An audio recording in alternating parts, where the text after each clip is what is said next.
আসসালামু আলাইকুম। নাহমাদুহু ওয়া নুসাল্লি আলা রাসূলিহিল কারীম। আম্মা বা'দ ফাআউযু বিল্লাহি মিনাশ শাইতানির রাজীম। বিসমিল্লাহির রহমানির রহিম। বেঅজু অবস্থার মাসায়েল আপনাদের সামনে তুলে ধরছি। আমাদের ভিডিওটি যদি আপনারা শুনতে আনন্দিত অথবা তৃপ্তি না পান, তারপরেও আপনারা ধৈর্য সহকারে শুনবেন, কারণ আল্লাহ ও আল্লাহ রাসূলের কোরআন ও হাদিসের মাসআলা আপনাদের সামনে তুলে ধরছি। অধৈর্য হবেন না। দিনের একটি কথা শোনা এবং একটি কথা বলা ১ বৎসর বেরিয়া নফল ইবাদতের সওয়াব আল্লাহ পাক আপনার এবং আমার আমলনামায় লিখে দিবে। কেন অল্প সময়ে এত সওয়াবের অধিকারী হয়েও আপনি না শুনে এই অধিকার থেকে বঞ্চিত হবেন? প্রিয় মা বোনেরা, অহেতুক অকারণে অনেক জায়গায় বেহুদা আমরা সময় নষ্ট করি। আল্লাহ ও আল্লাহর রাসূলের কথা একটু ধৈর্য সহকারে শুনি। দুনিয়া ও আখিরাতে আমাদের জন্যে খুবই উপকার হবে। আল্লাহ পাক আমাদেরকে দ্বীনের কথা সহিভাবে আল্লাহর সন্তুষ্টির জন্য শোনার তৌফিক দান করুন। আমিন। বিনা অজুতে কোরআন শরীফ অথবা সিপারা স্পর্শ করা মাকরু তাহরিমি।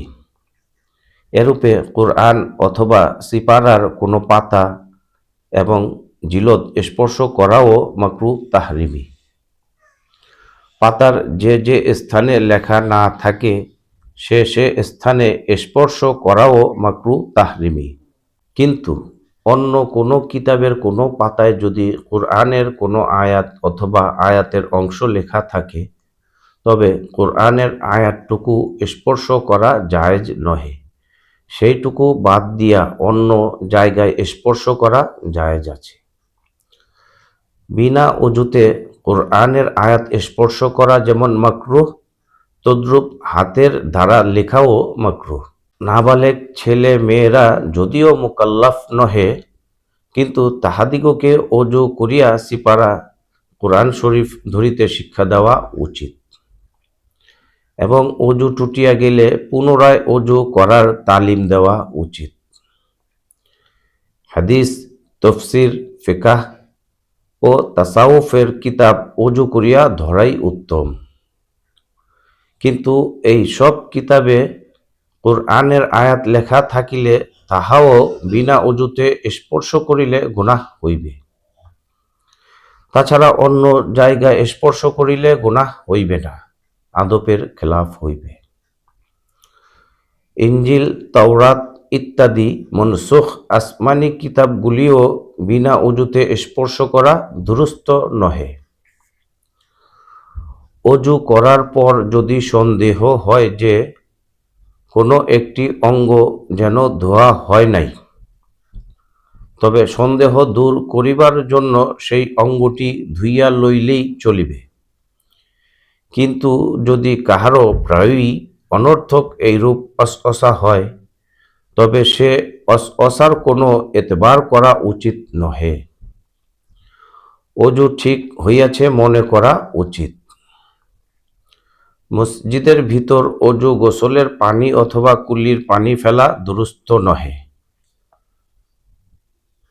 তবে মসজিদের ভিতর অজুর স্থানে অজু গোসলের পানি ফেলা যাইতে পারে।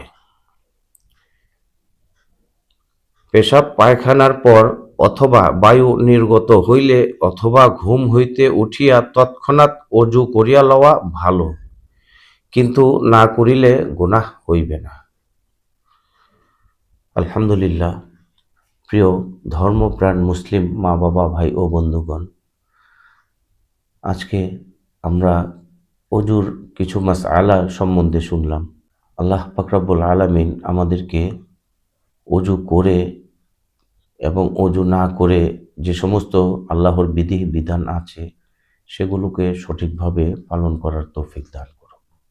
আমিন। প্রিয় ভাই ও বন্ধুগণ, দিনের একটি কথা শোনা অথবা একটি কথা বলা ১ বৎসর বেরিয়া নফল ইবাদতের সওয়াব। আর এক হাদিসে হুজুর সাল্লাল্লাহু আলাইহি ওয়াসাল্লাম বলেন, দিনের একটি অধ্যায় শিক্ষা করা 1000 রাকাত নফল নামাজের চেয়েও উত্তম।